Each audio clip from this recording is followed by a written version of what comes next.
nosso parque gerador e quando falta a gente vai atrás de energia no mercado que seja de contraparte confiável, né? Então, para justamente não deixar o cliente na mão. Quando ele olha para o seu fornecedor de energia, né, o seu insumo fundamental ali, imagina. Tenho discutido muito essa história de que a exportação é burocrática. Não, a importação não é mais burocrática. Isso já foi. Já nós foi bem comp- pior uns 10 anos. Que... do Mercado Livre e pensando agora em empresas que precisam se manter competitivas no mercado global, né? Eu já consigo ver se eu fosse falar Saudações, movimentadores da balança comercial ao InvoiceCast. Sim, estamos de volta ao Meeting Comex 2025 para fazer muito conteúdo bacana para você que acompanha o InvoiceCast, porque se você esteve aqui presente no evento, queremos que você aproveite mais um pouquinho. Se você não esteve, olha, se programa para o ano que vem, aproveita o conteúdo que a gente está trazendo aqui para vocês, mas se programa porque vale muito a pena estar aqui presente, tá? Quero agradecer à CIG, ao Núcleo do Comércio Exterior e ao Núcleo do Meeting Comex por fechar de novo essa parceria com a gente está muito feliz e ter essa oportunidade de conversar com pessoas interessantíssimas e que agregam muito no comércio exterior. Hoje nós vamos conversar sobre as estratégias de negócios internacionais para as empresas de Santa Catarina. E eu estou aqui com a Maria Tereza Bustamante, que é a presidente da Câmara de Comércio Exterior da Fiesc, o Luiz Henrique de Souza Costa, que é o gerente da divisão de comercialização da Celesc. Vai fazer sentido a gente falar com alguém da Celesc no comércio exterior, me segura um pouco. E o Rodrigo Dias, que é o diretor de produto da Thomson Reuters. Então, eu tenho que trazer essa curiosidade para o pessoal. Luiz, explica para o pessoal o mercado livre de energia elétrica. Eu confesso que eu fiquei sabendo hoje, sabendo que você ia estar aqui conversando com a gente. Bom, boa tarde a todos, né? É um prazer estar aqui falar um pouco para o pessoal do comércio exterior. Quando a gente escuta primeiro o mercado livre, a gente primeiro pensa, né, naquela empresa de logística, mas não tem nada a ver com isso, tá? O nosso mercado livre de energia, ele é uma modalidade, né, de compra de energia de algumas unidades consumidoras, né? Então, as nossas cargas, nossas residências, indústrias, comércios, eles são tratados como unidades consumidoras, né? E algumas dessas cargas, né, que seria o grupo A, atendido em média e alta tensão, podem comprar energia no Mercado Livre. Tá, e vamos trazer para a realidade aqui de vocês, então. Né? Hoje é comum a gente tratar com portos, com empresas de logística, empresas da cadeia produtiva, e a necessidade de energia ela é do dia a dia dessas empresas, né? Quanto maior o porte dessa empresa, né, mais significativo é o montante de energia que ela consome, consequentemente ela vai ser uma empresa provavelmente de média e alta tensão. Então ela tem essa liberalidade de comprar energia no Mercado Livre de energia. Tá? Então ao invés dela comprar energia da distribuidora local, nesse caso, como nós estamos falando de Santa Catarina, a gente estaria falando da Celesc Distribuição, né, em grande parte do seu território, mas as empresas que são nessa categoria de grupo A, elas podem comprar energia de quem elas quiserem. Então é uma liberalidade que as empresas têm, e uma vez que ela tem esse poder de barganha de escolher o fornecedor, ela consegue, né, ir atrás de melhores preços, melhores condições comerciais do que se ele estivesse comprando numa distribuidora local. Entendi, então digamos assim, se tem uma demanda em uma outra área do Brasil que, digamos, sei lá, as hidrelétricas estão com os rios bem cheios, a barragem está bem cheia, está produzindo mais energia que o normal, a tendência é que essa energia fique mais barata, né? Ou digamos, como é que são as eólicas também, estão produzindo mais que o normal, menos. Então tem essa flutuação como se fosse um mercado de ações. Isso, não deixa de ser um mercado de ações, né? Hoje a gente tem muitas comercializadoras, que são as empresas que fazem essa interface entre um gerador e um consumidor final, e eles podem operar vendido, podem comprar energia para entregar daqui 2, 3 anos, né? Então é bem comum, a gente tem um cliente, né, inclusive aqui da feira, que é um porto que é da nossa carteira, né? Então a gente faz parte, né, querendo ou não, do comércio exterior. Com certeza, diretamente. Maria, então me conta, você está na parte da Câmara, tu é a presidente da Câmara de Comércio Exterior, bastante na parte de internacionalização e exportação. Você sente ainda muita resistência das pequenas e médias empresas em querer começar uma exportação? Para eles parece realmente uma coisa de outro mundo? Ou você tem sentido já que tem tido uma aceitação para trocar ideia sobre isso? Bom, o pequeno e médio empresário, eu diria que não é uma questão de resistência, é uma questão de falta de conhecimento. Ok. Ele ainda tem uma crença de que exportação, importação são operações de grandes empresas, que exigem profissionais altissimamente qualificados, que estão muito longe deles conseguirem trabalhar em uma pequena e média empresa. E a realidade seja dita que o empresário, independente do tamanho, pequeno, médio, micro, transnacional, o que ele tem que olhar quando se fala em comércio exterior é que ele tem que investir em competitividade. E isso não tem nada a ver com o comércio exterior. Muito bem. E aí, claro, temos diversas empresas aqui que atendem o pequena e média empresa, né? Inclusive a parte da Thomson Reuters tem soluções para isso. Então, né, Rodrigo, a gente pode auxiliar dessa maneira, né? Diversas empresas que estão aqui no Meeting Comex, inclusive, fazem esse trabalho, Sim. né? Eu acho que esse é um ponto super pertinente. Eu acho que realmente as empresas menores, elas ainda encaram o comércio exterior como algo muito difícil, fora da realidade, ali, algo muito complexo, ou só de empresa grande, né? E eu acho que o Brasil é um país que tem um cenário interessante no comércio exterior. Por um lado, a gente pode dizer, aí eu entendo no ramo do software, né? Que está ligado com o processo também, né? Então, fora os desafios de encontrar clientes, de encontrar os melhores fornecedores, quando a gente falar da operação em si, o Brasil sempre esteve na vanguarda dos controles de comércio exterior. O Brasil instituiu os COMEX, que é o sistema que está sendo aposentado. Está sendo aposentado agora, depois de mais de 30 anos, né? Agora está migrando para o Portal Único, que é importante para quem atua na importação, talvez esteja vivendo algumas dores ali em relação a essa transição, né? Para do INPE. Mas é fato que o Brasil, mais uma vez, vem evoluindo com seus controles, que já foi pioneiro lá atrás, e agora vem trazendo um single window ali muito, muito bem estruturado, né? E que no final do dia isso quer dizer que, assim, tem um processo mais claro, tem um processo mais simples. A exportação em si já facilitou muito nos últimos anos com a implementação da DUI, né? Então, para quem fazia exportação há 20 anos atrás, que fazia registro de exportação, declaração de despacho. Puxa, tudo só com a nota fiscal, as informações, né, cara? Nossa, Exato. Muito mais tranquilo. Hoje, se eu tenho uma nota fiscal bem elaborada ali, eu crio a DUI em minutos. Sim. Né? E aí uma empresa menor, um SMB que ainda tem medo, talvez ele fazendo a primeira, a segunda, a terceira exportação e aí entendendo toda a dinâmica do processo, ele perde esse medo. Eu acho que o processo da forma como foi construído aqui no Brasil, eu acho que estimula isso. Verdade. E tem um ponto, Jonas, que eu acho que é importante destacar aqui, é que a micro, pequena e média empresa ainda não se dá conta que, na grande maioria dos casos, ela é uma exportadora indireta. Porque verdade. E esse é um ponto que eu sempre ressalto, né? As empresas são fornecedoras de grandes empresas que são as que exportam finalmente. Mas elas teriam a oportunidade de se beneficiar dessa condição de exportadora indireta, porque embora nossa legislação fiscal e tributária ainda seja bastante complexa, elas têm condições perfeitamente de aproveitarem essa situação de empresas intermediárias fornecedoras. Então, o que ocorre? Esse mesmo que o colega se referiu e a essa incapacidade que o empresário tem de reconhecer que o comércio exterior é uma decisão estratégica que deveria fazer parte obrigatória da continuidade de crescimento dele, né? É preciso investir nessa educação corporativa. Perfeito. Acho que só uma complementação, vontade. né? Estou tentando fazer o gancho com o meu assunto com o deles ali, né? Fica à vontade. Quando falaram de micro e pequenas empresas, né? Hoje, no mercado livre de energia, desde janeiro de 2024, já faz um pouco mais de um ano, né? Ele foi aberto para todo o mercado. Começou ano passado? Na verdade, não. O Mercado Livre ele teve instituição lá em 1995. Né? Nossa! Então, a primeira carga migrada foi em 1998. E a gente teve montantes de energia muito significativos para poder entrar no Mercado Livre, né? E em setembro de 2022, né, só para dar uma contextualização para o pessoal aqui, o Ministério de Minas e Energia publicou uma portaria e falou o seguinte, olha, a partir de janeiro de 2024, qualquer cliente Grupo A, não importa qual é a demanda contratada.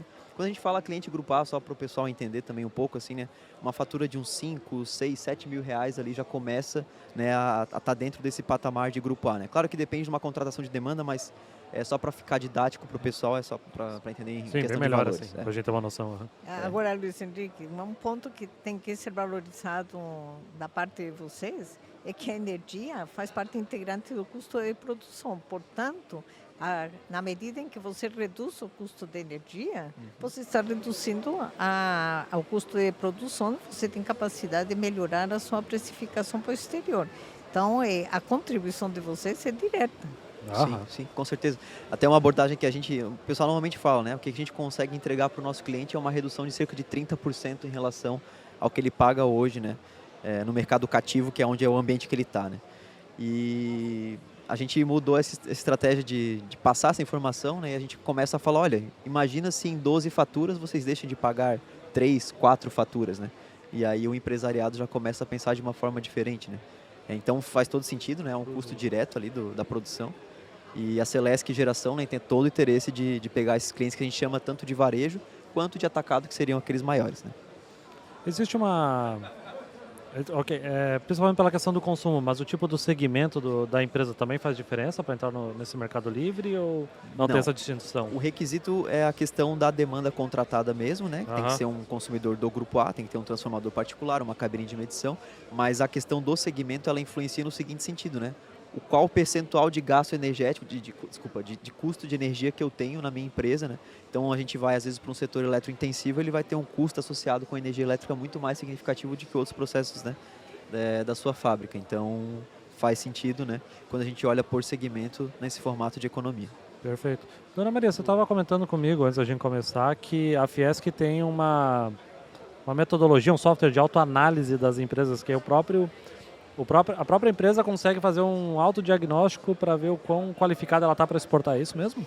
Exatamente. Quando nós começamos em 2018, começamos o quê? Um programa de internacionalização para atender um pedido do presidente Mário César de Aguiar, que ao iniciar a gestão dele, decidiu que teria 4 eixos estratégicos na gestão dele. Uma era inovação, a outra infraestrutura, que é um tema que ele defende diretamente, né? E o outro é a inclusão de pessoas transversalmente e a internacionalização.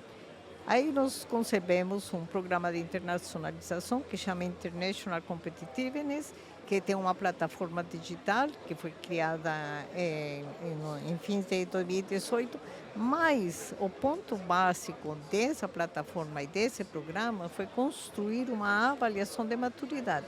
Assim como as pessoas todas temos necessidade de nos autoavaliar, né, e diagnosticar quais que são as nossas competências, habilidades e companhia limitada, as empresas têm necessidade de fazer essa avaliação. E quando você fala de comércio internacional, o primeiro ponto que se identifica é que a grande maioria dos empresários aí não tem tamanho para dizer que este ou aquele, não. A grande maioria dos empresários dispensam trabalhar a área internacional por meio do planejamento estratégico. Então, não tem diretrizes, trabalham a exportação e importação ou porque alguém comprou, alguém veio e sinalizou uma oportunidade, enfim. Então, nós criamos uma avaliação de maturidade que tem 4 dimensões, 25 perguntas. Nós convidamos aos empresários a reunirem as equipes a partir de ter os diretores, que são os que tomam decisões, diretores, gerentes, equipes táticas que possam se reunir em uma sala e fazer uma avaliação das respostas a essas 25 perguntas. É uma avaliação de maturidade que fica disponível na plataforma de internacionalização. O empresário, ao responder, tem automaticamente um ranking de 0 a 4. Então, a nota que ele alcance vai dar para ele a definição em que status ele se encontra de conhecimento em relação a essas 4 dimensões. E essas 4 dimensões perpassam o quê? O conhecimento básico da legislação brasileira, as exigências mínimas para se tornar importador-exportador, o planejamento estratégico, quais são as estratégias que ele utiliza para a internacionalização, seja que ele tem como objetivo exportar ou importar ou atua nas 2 operações. A terceira é uma dimensão que vai percorrer todo o questionamento a respeito do modelo de negócio, de como é que ele trabalha, então, a construção dessas propostas de precificação, de escolha de produto, de planejamentos. E a última dimensão de respeito à tecnologia de desenvolvimento e manufatura, quanto que a indústria está 4.0 ou ainda muito longe dessa realidade. Bom, e o que mais importante é que a avaliação de maturidade, a partir dessa nota que ele tem alcançado, nós geramos automaticamente um plano de ação customizado. E esse plano de ação, ele vai ensinar ao empresário o que ele deve de fazer para tentar preencher esse vácuo que mostrou a nota, né? Os A pontos a nota melhorar, máxima né? é 4. Se ele alcançou 2, de 2 a 4, ele tem necessidade de tomar algumas ações. Nós sinalizamos nesse plano de ação, ele é entregue por meio de uma reunião com um analista nosso, de maneira que ele possa tomar as decisões que achar conveniente, e nós estamos aí para colaborar com ele nessa jornada que nós estamos sugerindo que ele percorra daí para frente. Perfeito. Rodrigo, se toda empresa de comércio exterior fizesse uma autoanálise antes de começar a exportar e importar, né?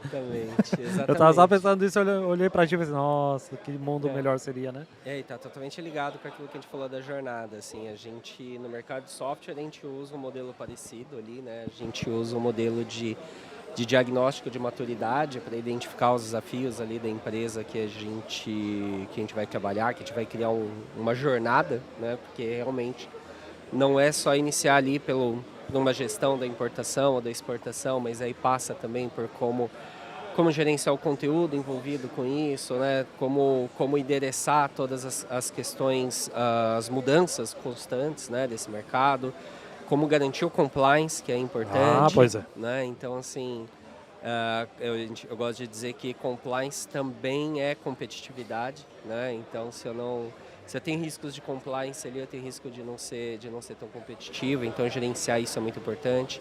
Achei legal quando você comentou sobre os exportadores indiretos, né? Isso também é legal. Então,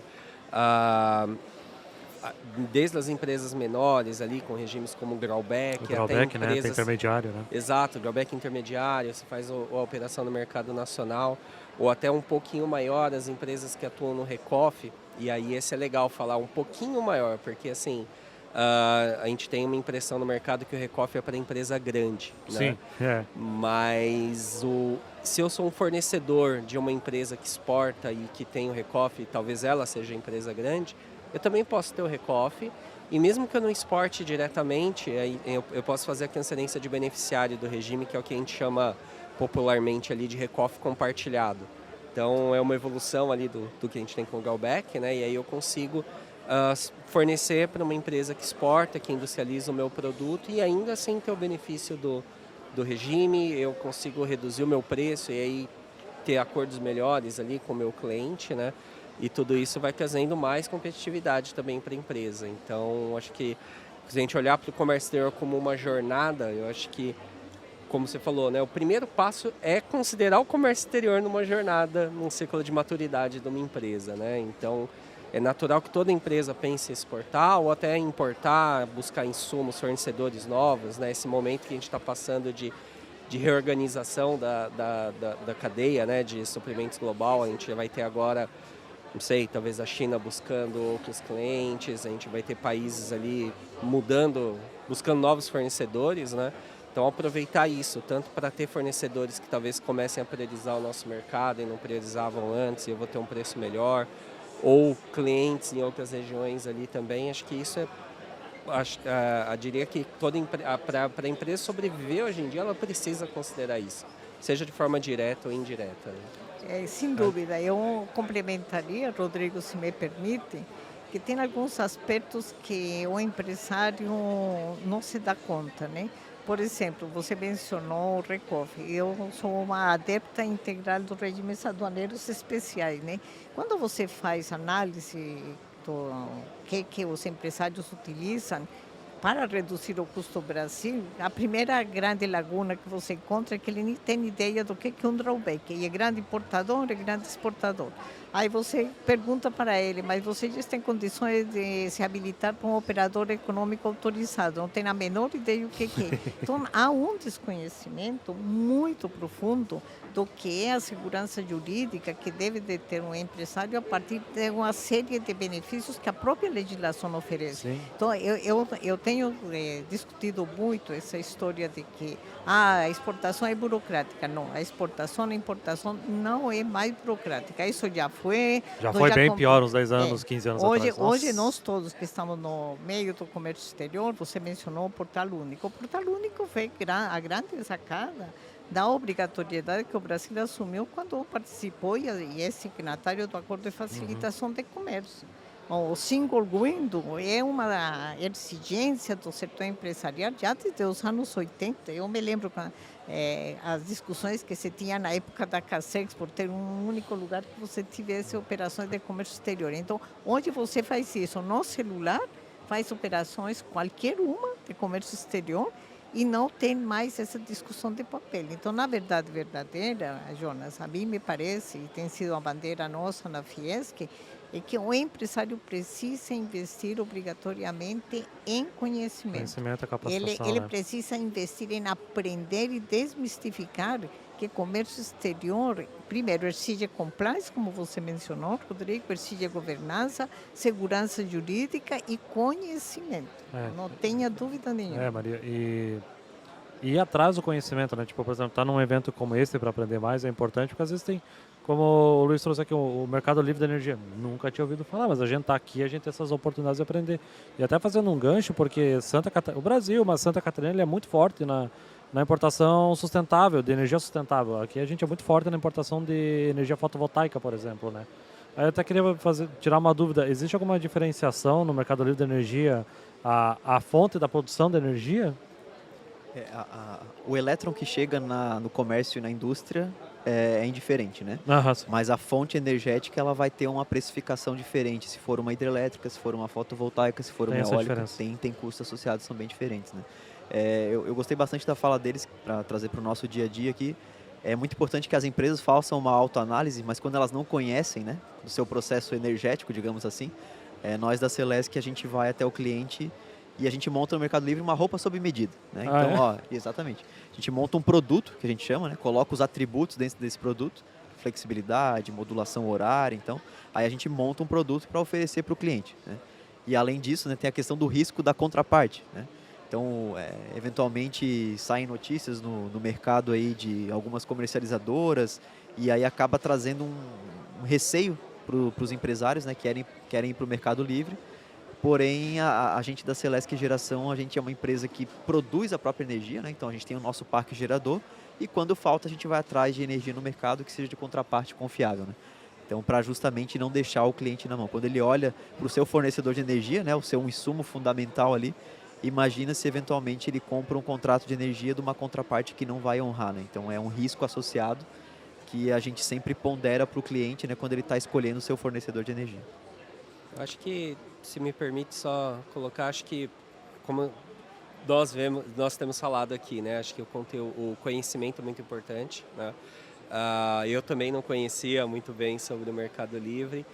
E pensando agora em empresas que precisam se manter competitivas no mercado global, né? Eu já consigo ver, se eu fosse falar com um exportador agora, né? Eu já falaria, poxa, sabia que você tem o Mercado Livre como opção? E aí, assim, se a gente for pensar, reduzir em 30% o custo de energia, e aí pensando que num cenário global, o Brasil já tem boas fontes de energia que já são competitivas, e aí eu ser mais competitivo ainda, provavelmente o meu concorrente não vai ter o mesmo acesso em outros países, né? Então é o tipo de coisa que está tudo ligado, né, com o comércio exterior, e eu diria também que com políticas de ESG também, né, que também é um ponto que vai ajudar as empresas a se tornarem mais competitivas daqui para frente, né? Então você vê como todos os assuntos estão ligados ali, né? Você sabe, Luiz Henrique, que eu fiz parte, né, como executiva de uma das primeiras empresas no Brasil, situada aqui em Joinville, né? A Embraco e Whirlpool foram as primeiras empresas a negociar no Mercado Livre energia.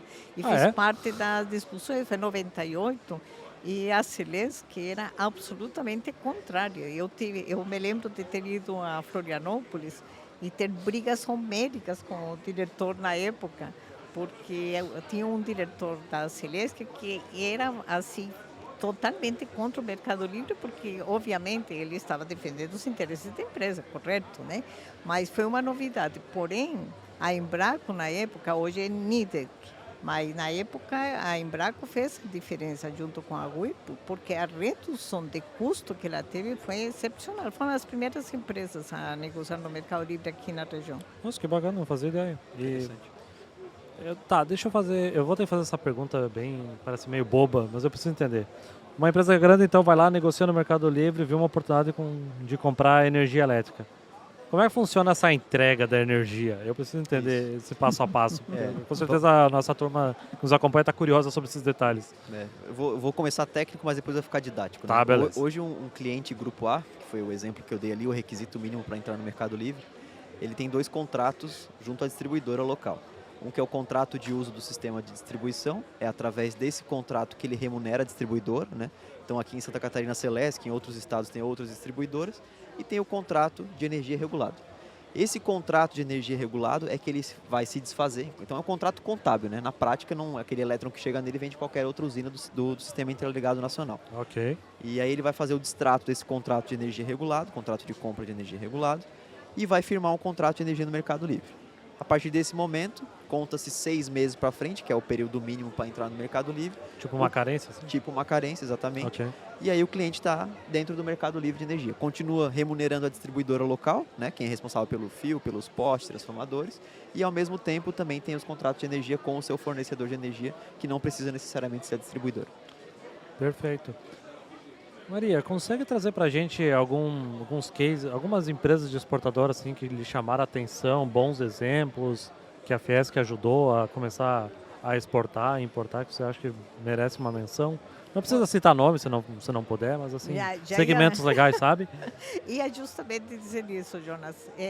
Por uma questão de compliance, não podemos mencionar o nome das empresas, mas nós temos vários exemplos muito bem-sucedidos. Por exemplo, teve uma empresa que hoje está localizada em Brusque e ela começou na garagem da casa da dona, a dona de casa.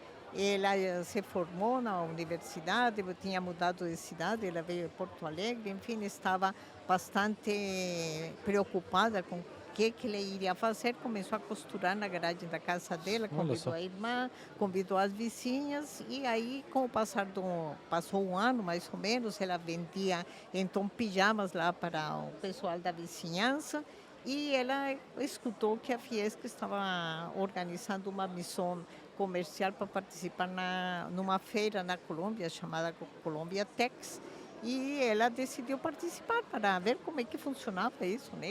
Exportar. Conhecer bem o mercado mesmo, né? Aí ela foi junto e por uma coincidência eu estava chefiando como presidente da Câmara de Comércio Exterior, estava chefiando a missão na Colômbia, ela levou algumas amostras, né, dos pijamas que ela fabricava. Hoje ela tem uma fábrica grandiosa, ela exporta para mais de 40 países, é uma referência na área têxtil. Ela montou efetivamente uma indústria que reúne todas as necessidades a partir do que ela se aproximou dos institutos Senai de tecnologia, que fazem parte do sistema Fiesc. Ela reduziu custos, colocou as máquinas mais modernas, ela importa fio de qualquer lugar do continente asiático, Indonésia, Vietnã. Deve fazer drawback, então. Então, esse é um exemplo bem sucedido de como o comércio internacional faz com que uma empresa nasça, cresça e realmente multiplique. Ela tem uma labor social muito forte na comunidade dela. Nós temos outras empresas, por exemplo, lá no oeste de Santa Catarina, tem pequenas e médias empresas que trabalham também com outros produtos, como comestíveis, por exemplo, né? Tem gente que hoje exporta conserva, né? Pepino.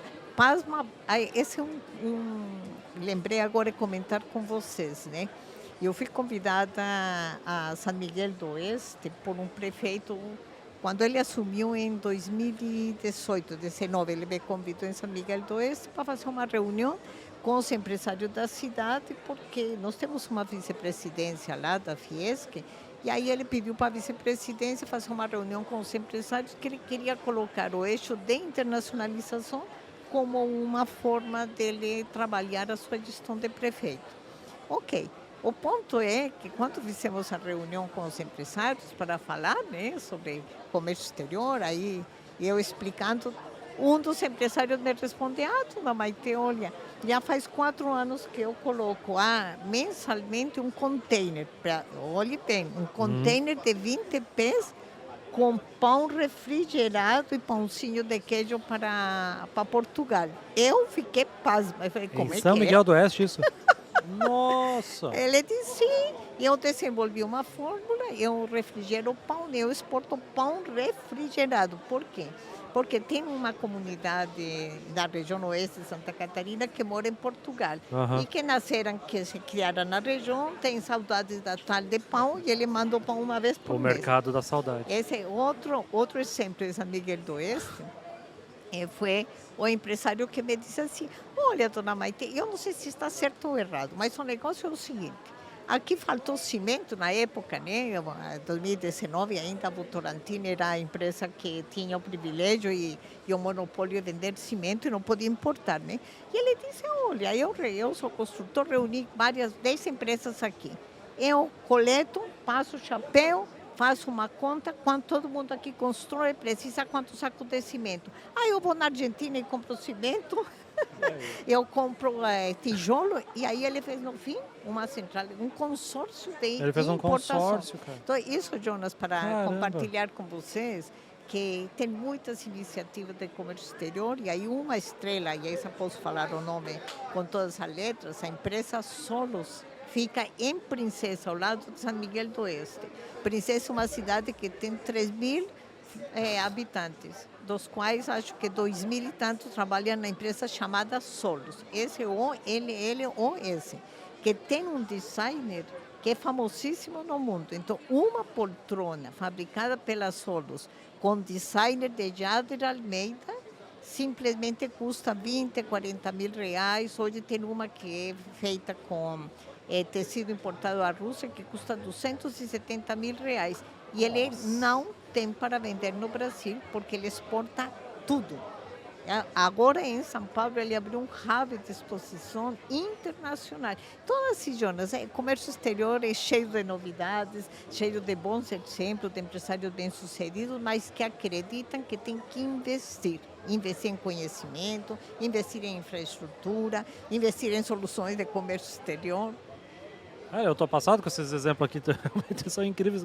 Cara, uma mulher, umas amostras de pijama e um sonho já fez a festa na Colômbia. Posso até dar o nome da empresa, que você, ela não teria problema nenhum que eu desse. Eu ia adorar ter essas pessoas no podcast, inclusive. Cara, pode histórias que não fazer. O nome dela é Rita Conte, a empresa é Mensageiros dos Sonhos. Pode procurar em Brusque. Mensageiros do Sonho, sim, já vi esse nome. Ela tem aqui em Joinville, a loja está no Shopping Miller, se não me engano. Ela está em Brusque e assim, ela exporta super bem. Ela é case de sucesso em qualquer lugar que a gente for. E assim, uma entrevista com ela, você vai se encantar. Ela é vice-presidente hoje, primeira vice-presidente da FACISC, que é a Federação das Associações Comerciais. Sim. Ela já foi presidente da Associação Comercial em Brusque e é uma empresária incrível, incrível. Realmente vale a pena. Incrível. Quer complementar? Eu vou só, por favor. Queria comentar, assim, eu acho fantástico, assim, é muito estimulante ouvir esse tipo de história. Verdade. E aí, tendo contato diário com empresas desse setor, e a gente começou falando sobre como as empresas precisam considerar o mercado internacional e para se manter competitiva, né, e como parte da sua jornada ali de maturidade, né, ouvir exemplos desses, assim, realmente é muito estimulante, porque a gente vê que começam como pequenos empresários ali, né, com pequenas empresas, e que hoje a gente pode dizer que elas têm o comércio exterior no DNA, né, tá no sangue. Então, assim, tenho certeza que esses empresários agora, eles já não consideram mais se um produto é importado ou não, ou se o cliente está no Brasil ou está no exterior. É tudo cliente, é tudo fornecedor e é algo natural para eles, né. Então, eu achei muito legal ouvir essa história, porque a gente já falou com empresas que já estão no mercado há um tempo, né? E como a gente falou, eu vejo desafios ali de maturidade no comércio exterior, dificuldades ali, medo algumas vezes, né? E eu acho que o exemplo dessas empresas que muito pequenas e que certamente tinham muito a perder, né? Naquele momento ali, mesmo assim desbravaram, tiveram coragem ali de buscar, e com o apoio de associações, com o apoio de quem realmente conhece, assim, eu acho que é super estimulante. Eu acho que as empresas maiores têm muito a aprender com esses pequenos empresários que cresceram. Olha, eu vou compartilhar um último exemplo, porque é importante. Tem uma empresa em Blumenau, em que o rapaz, ele, desde a época estudante, tinha em mente fazer réplica do guidão da Harley Davidson. Ok. Né? Hoje ele tem uma empresa que somente faz isso. Ele trabalha para a Harley Davidson e trabalha para os concorrentes da Harley Davidson. E Ele começou fazendo réplica e agora ele atende a própria Harley Davidson. O fornecedor dele. E ele exporta por mês mais de $1 milhão. Que a Harley ela é enjoada. A Harley tem patente até no barulho do motor, né? Sim. A Harley é muito enjoada. O nível de qualidade ali deve ser exigido, né? De exigência de qualidade deve ser enorme. E aí você vê, ele é um fornecedor, né? Luiz, quando você vai conversar com as empresas, vai palestrar sobre o assunto, você por acaso consegue notar que, digamos, empresas que estão importando e exportando, elas sejam mais abertas ao mercado livre de energia, assim? Porque realmente o que o Rodrigo comentou é excelente. Às vezes, quando a empresa ela é internacional, ela está aberta ao novo, a novas oportunidades, elas acabam aceitando melhor, tipo, novas oportunidades de negócios, né? Negócios, economias de forma geral. Hoje na Dinamarca, na Austrália, é possível contratar energia, gás e Netflix. Tudo num combo só. Então essas empresas que têm contato com o mundo inteiro, né, já estão habituadas a essa liberalidade do mercado, né, que é o mercado livre de energia. Né? Então é bem comum quando a gente conversa com portos, aeroportos, tem uma receptividade maior para o assunto, né? Eventualmente já estão no mercado livre, enquanto aqueles que a gente chama de varejo, né, pelo menos pelo aspecto da energia, tem um pouco de reticência sobre esse assunto, né? Então, às vezes a gente cita esses exemplos, né? As pessoas contratam energia que nem contrata telefone, né? Um plano, um pacote de dados, né? Internet e tal. E foi pensado no Brasil, né? Tinha um projeto de lei, o PL 414 de 2021, que liberaria o mercado em 2026 para comércio e indústria, grupo B, né? E as nossas residências em 2028. Né? Esse projeto acabou que não foi para frente, né? Mas o Brasil vai seguir a tendência mundial, que é os clientes contratarem energia de forma livre, né? Também as residências. Caramba, né? É um acesso realmente que faz toda a diferença. Quanto por cento assim, você costuma ver de economia para quem adere ao mercado livre de energia? Normalmente a gente vê algo em torno de 15% até 30%, 35%. Né? Nossa, é muito, né? É bastante coisa. Nossa, numa escala de produção, isso é gigantesco. Faz toda a diferença na competitividade. Faz toda a diferença na competitividade de um produto que vai ser exportado, até o que tudo importa para vender no mercado externo, né? Exato. Eu acho que foi o que eu comentei, né? Acho que isso vai impacta, né? E vai impactar cada vez mais ali no custo do nosso produto, que eu acho que, assim, apesar de existir esse tipo de mercado em outros países, o Brasil tem fontes diferentes, tem fontes renováveis, tem uma série de outras... E tem uma abundância também de energia, que eu acho que isso, naturalmente, o preço deve ser diferente ali e o nosso produto tem mais um fator aí para ficar mais competitivo, né? Sim, e eu acho que um ponto que tu falou bem interessante antes, né, sobre a questão de ESG, né? Hoje é comercializado no mercado um certificado de energia renovável que tem reconhecimento internacional. Então ele atesta que aquele comércio, aquela indústria, aquela empresa, ela tem toda a sua fonte de energia utilizada, né? Todo o seu gasto energético vem de alguma fonte limpa. Então, para algumas empresas de comércio exterior, isso faz todo sentido, às vezes, para exportar para um país que tem alguma iniciativa relacionada a isso, eventualmente para conseguir alguma espécie de financiamento em banco. A então, Europa isso é exigente com isso. Sim, exatamente. É o próximo nível ali para eu poder fornecer, ou para ter vender meu produto acabado, ou para eu fornecer um insumo ali, dependendo dos mercados. Eu já tenho que ter bons índices de ESG e cada vez mais isso vai ser comum, né? Vai ser um outro mercado também de ESG, né? Então, acho que quanto mais iniciativas nesse caminho também, mais a gente se antecipa e, de novo, mais competitivo a gente fica. Exatamente. E por isso que, só para... Vocês estão falando da competitividade e a minha bandeira é a seguinte, eu sempre falo para os empresários, eles não precisam importar e exportar, não esse é nosso objetivo na Fiesc, o nosso objetivo é que ele olhe para dentro, da fronteira da porta para dentro, no ambiente interno da empresa está a competitividade e as questões de energia, de soluções, de comércio exterior, de melhor processo, melhor gestão, né? Melhor uso dos recursos que se tem financeiros, tudo isso são variáveis da competitividade que o empresário muitas vezes despreza.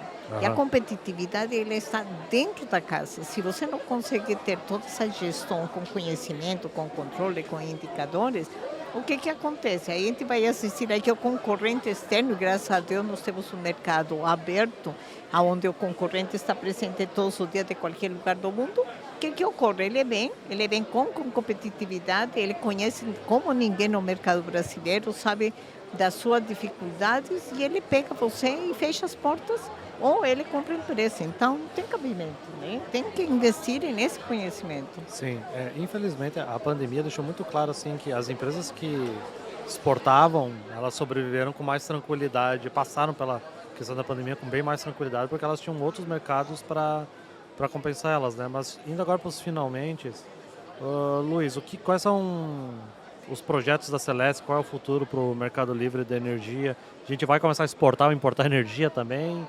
O que tu pode contar para a gente assim, para o futuro? A Celesc, ela comercializa energia desde 2006, né? A gente entrou no mercado livre varejista em janeiro de 2024, seguindo a regulamentação ali do Ministério de Minas e Energia. E o futuro da Celesc é aumentar a sua carteira, né, o seu portfólio de clientes varejistas, né? Então, fica o meu convite aqui, enquanto gestor da área, né, de comercialização de energia da Celesc, para aqueles empresários, para aquelas indústrias vinculadas a toda a cadeia ali produtiva do comércio exterior, né, que entrem em contato com a Celesc Geração. Eu vou deixar até o nosso site aqui, se não for Por favor, gente, coloca na descrição do episódio. soluçõemenergia.celesc.com.br, né? Lá o empresário pode simular uma economia na sua fatura e aí depois a gente entra em contato ali na Celesc para poder fazer uma proposta, né? E chegar nesses 30% que eu estou prometendo aqui, eu espero conseguir, né? Tudo depende de uma conjuntura de mercado, mas o que a gente tem visto é esses preços balizando esse valor de 30%. Excelente, cara, 10% economizado na indústria é muito, muito bem-vindo, né?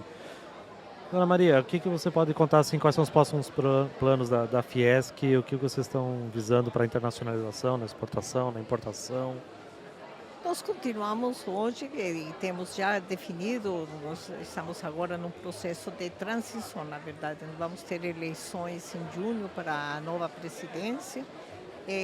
Geralmente é uma chapa única na federação, né? Pode acontecer qualquer coisa, mas até aqui nunca se teve mais de uma chapa. Então, o novo futuro presidente afirma que ele vai dar continuidade a esses programas de internacionalização, o que significa que nós estamos cada vez mais investindo não somente na educação corporativa. Nós temos uma mandala de serviços, emitimos certificado de origem, temos capacitações online, temos, nesse momento, por exemplo, a autocertificação é a grande novidade no mercado, né? A autocertificação de origem para o exportador, algo que era impensável que se tivesse, hoje se tem. Então, nós estamos ensinando o exportador, embora nós sejamos uma entidade emissora de certificado de origem, mas não é o nosso objetivo.